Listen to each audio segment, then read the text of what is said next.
Do you hate the thought of working past 55 or 60? Do you hate not being able to live the life you deserve today? Do you hate not knowing what your financial future looks like? It's time to stop doing what you hate. Here's your host, Mr. Harold Green. Hello, everybody. This is Harold Green of Breakthrough Financial Group, and it is time to stop doing what you hate. I hope you are having a fantastic day today. I'm doing okay. It's kind of early, and I was up putting in some research, doing some studying, just trying to get myself ready to talk to you folks about what I'm about to talk to you about. Sorry for the word salad, but I made a switch, and I decided to change my show up a little bit, and I think I talked to you folks about that in my last show. And this show is primarily meant for people of faith, people who say they believe in the Lord Jesus Christ and that He is their personal Lord and Savior. Now, if that's not you, it doesn't mean you can't listen to the show. You can listen to the show. I just simply don't want you getting offended by anything that I say. And because this is primarily not meant for you, because you have a different way of thinking. It's like me going to Japan and yelling in English and getting mad, how come nobody can understand me? I'm speaking English. They don't speak your language. And so this language is meant for those who are believers, non-denominational believers. And if what I say resonate with you, you can, listen in, tune in, and share this with your friends of, like-minded faith, and, take it from there. So my audience is made up of two different people that are trying to get the money, people that are trying to keep the money. Today's show is for those who are trying to keep the money. And it's interesting because the show is about one thing, and that one thing is stewardship. Now, if you already got the money and you're trying to keep the money, then you fall right into this stewardship realm. So let's kick it off by talking about the real meaning of stewardship. So, are you ready? 1, 2, 3, let's get it. Now, the real meaning of stewardship is the conducting, supervising, or managing of something, especially the care or the careful and responsible management of something entrusted to one's care. Stewardship of natural sources. Now get this. It says the careful and responsible management of something entrusted to one's care. Now this is really tricky. If you've made a lot of money, no one's entrusted anything to your care because you had to go out and hustle and scrape and struggle to get to where you're at. Now, if you inherited the money, that's a whole different ballgame. Yes, you fall under this realm of stewardship. But here's the challenge.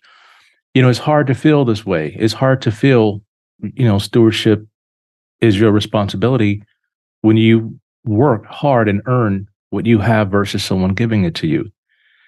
It's different. And I'm going to kick this off by talking about the Bible and giving you guys some scriptures to kind of back up what I'm talking about today. So this is where the giving debate comes from. In Malachi, the people were given the opportunity to overcome and achieve massive amounts of wealth and success. God was only asking that they give 10% out of their abundance and not their necessity. They had way more than enough, and 1/10 was nothing when they had way more than enough. He wasn't asking them to give their only cow. He wasn't asking them to give their only loaf of bread.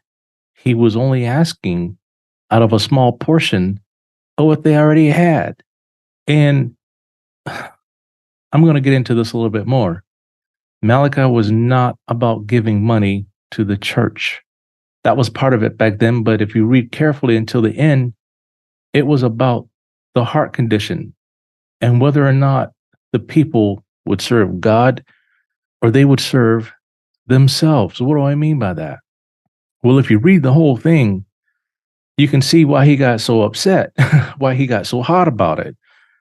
Because they were giving him animals that were diseased, giving animals that were blind. Basically, they were giving God their junk. And that's why he got hot about it. It's like, after all I've done for you, you going to come up in here and give me some junk. And then he just goes on and he talks about the situation some more. Now, you have to understand, this is Old Testament. We are not under the Old Testament. This does not apply to us. We have a different testament. We have a different covenant. We have a different agreement. And I've talked about that. And I'll talk about that again somewhere down the road.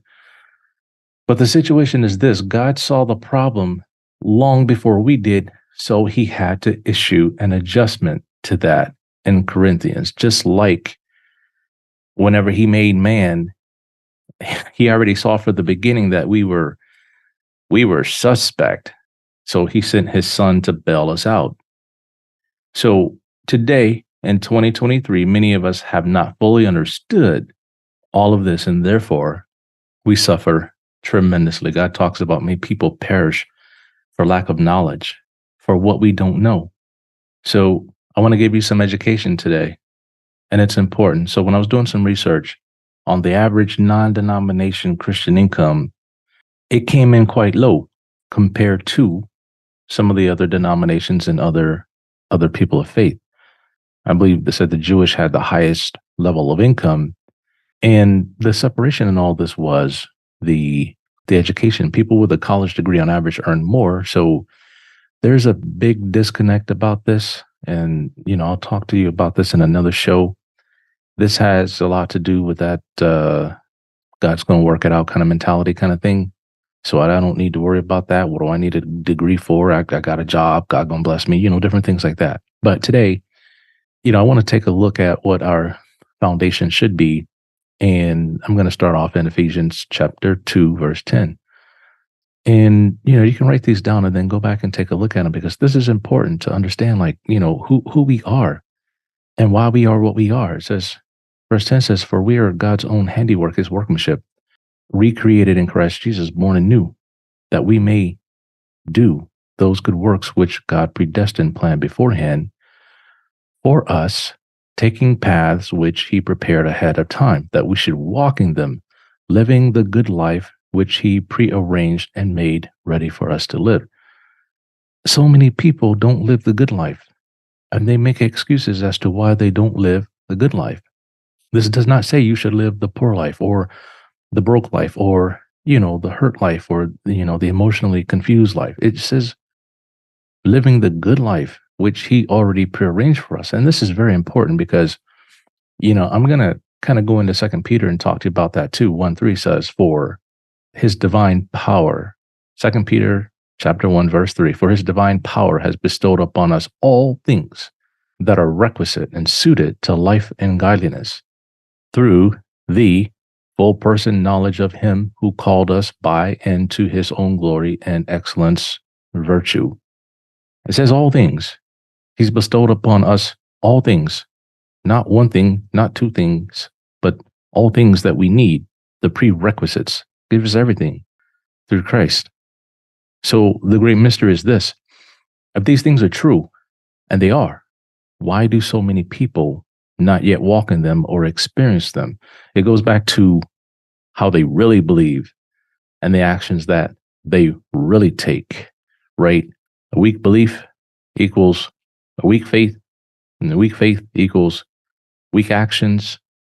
Weak actions equal weak results, and weak results equals weak belief, and on. And he just caught in this low self-esteem, low faith, confidence, can't get it done, won't get it done. That's the great mystery.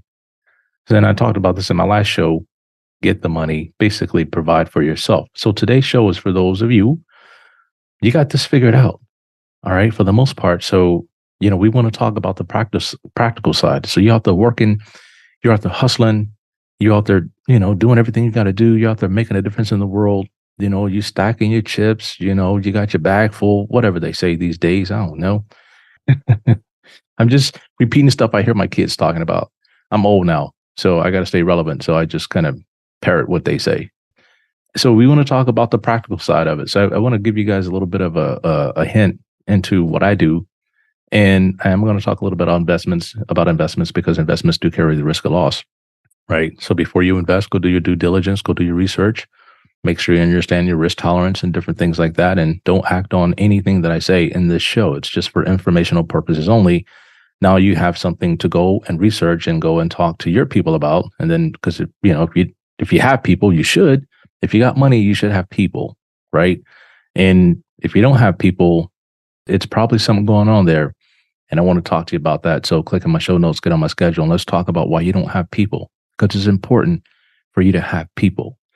So we want to focus on 3 main areas that hinder your stewardship or rate of keep. Number 1 is taxes, federal taxes, state taxes, local taxes. Number 2 is interest payments, whether they're variable or fixed. And then the third is cash flow management, inflows, outflows, right? My program is built on that rapid retired financial planning process, right? Cash flow management, income generation, those are all important things. All right. So today I'm going to give you a little insight into how I personally handle each one. So the first one we're going to start off with the taxes. And this is real simple. These are some real simple steps. And it's not going to be long and drawn out. So we pay some of our estimated taxes throughout the year, and then we invest the rest. Why do I do that? Prior to the end of the year, we look at what we paid, and then we figure out what's left prior to the middle of January of the next year, because that's the deadline. Why do I do this? I've looked at this for quite some time.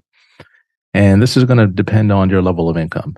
And you're going to have to talk to your tax professional because it's very important. If you don't pay your estimated taxes, there's a stiff penalty. And the more you owe, they just get worse and worse and worse. And so I think last year, we didn't pay all of our estimated taxes. There was some issue with our accounting firms and stuff like that. So we ended up saying, you know what, you're just going to wait and then pay it at the end of the year. Well, the IRS says, okay. All right, you should have paid it throughout the year or more of it. Then they sent me a bill for $8,000. That's okay. Do I like wasting $8,000 on penalties? No, I don't. And it's not because I can afford to, but there's a purpose of why I do that, right? And so here's what I'm truly after. If I invest on January 1st of 2023, and I cash out on January 2nd of 2024, my holding period is 1 year. I'm paying long-term capital gains instead of short-term capital gains. And now, of course, this depends on what I invest in, and that can be a humongous difference if I've invested well and I've earned well, because every year, depending on how well I invest, it puts me ahead. It puts me way ahead versus, if I took that same, let's call it $300,000.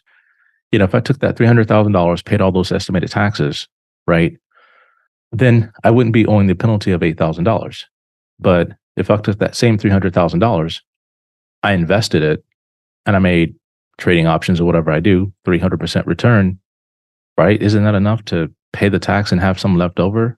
Now, it depends on how well you invest. It depends on your strategy, right? Because investments do carry a risk of loss. You can lose the whole doggone thing if you do it wrong, right?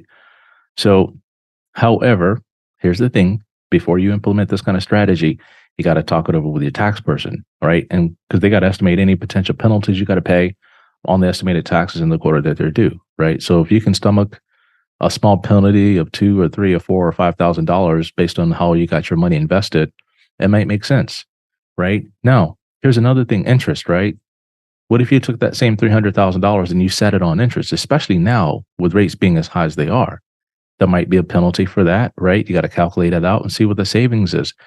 The whole thing about this is efficiency, right? Are you being as efficient as you can in your finances? Are you being a good steward, or are you following norms that people have put out there and told you this is what you should do? Because if you don't, this is what's going to happen to you. Now, interest. You can look at this one or two ways. You can use it and leverage to get ahead, or number two, set up your own banking system to keep the interest in-house. You can do this one or two ways. And so I kind of use both of them, right? And it just kind of depends on what you're thinking about and what your mindset is, right? So I'll just kind of walk you through my little strategy here. And I kind of wrote this out a little bit so I can talk to you with some common sense. So basically what I do is I use the leverage to grow my wealth, and I've set up my own banking system so that I can capture the interest that I would have paid to outside institutions. And I do this through dividend paying whole life insurance. And, a lot of people look at that and say, that's cost. That money could have been invested. I hear that stuff all the time. But, if you're just buying term insurance and then putting money in mutual funds, I don't know, man. We got to talk about that because I've looked at that and that don't make no sense. All right. So if you want to know more about that, those strategies, you can kind of click on them and then click on my show notes and then make an appointment. We can talk to you about that. And then we can go from there. Cash flow management.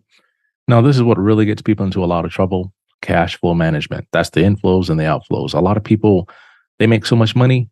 They have a lot of it. They don't track inflows or outflows because they have enough, right? What do I need to balance a checkbook for? I had a good friend of mine. I'm not going to call him out on it. But he's like, yeah, dude, we got so much money. Like, I don't need to balance a checkbook. We got enough. So as long as there's more in there at the end of the month and that came in, I'm good. I said, it doesn't work like that. Sometimes you could be losing efficiency. You could be losing money that you could be putting to work for you. It's just crazy. So you could be overpaying for things because you can afford it. I've been guilty of that a couple of different times. I parked at a big mall not too long ago. And so they had the VIP where they put your ride like right up front. So like when you come out, you don't have to stand in the long valet line, like waiting on people to get your car and go run for your car. And I was like, yo, hook me up with the VIP, right? It's $40. Okay. He said, or you can pay the 20 and we go like put your car somewhere and then we'll go get it for you. Right. And I'm like, okay, look at this long line of people here. So I'm like, I'm going to do the VIP. So we went upstairs, did some shopping. I did more shopping than my wife because I found some stuff I liked. She didn't find anything she liked, so I didn't buy anything. So came back downstairs with my bags and everything and saw that long line, went right up to the valet guy and said, here's my thing. He said, oh yeah, okay, here you go. Here's your car right here. Let me pull it out for you. I said, no need. We're just going to hop in and then go. So we just hopped in our car and we left. So the other day my wife saw the bill on the credit card. She's like, $40 for VIP. What? We could have waited. I said, no, honey, it's hot out here. We're out here in we was in Arizona because I drove to Arizona from Vegas just to, take care of some unfinished business. And it was interesting. So yes, I paid the $40 for VIP because I didn't want to waste my time. But what am I talking about here in all of this? The main key is this. You must have your heart in the right place because everything flows from there. That one thing alone determines the lens through which you see everything, right? So keep in mind that being a good steward over what you have worked so hard for, along with that which you have been blessed with, is the ultimate goal, right? Now, it's different because you can work hard and get stuff and then lose it. You can work hard and God bless you with a great family. You can lose it. Bless you with tremendous amounts of resources, then you lose it.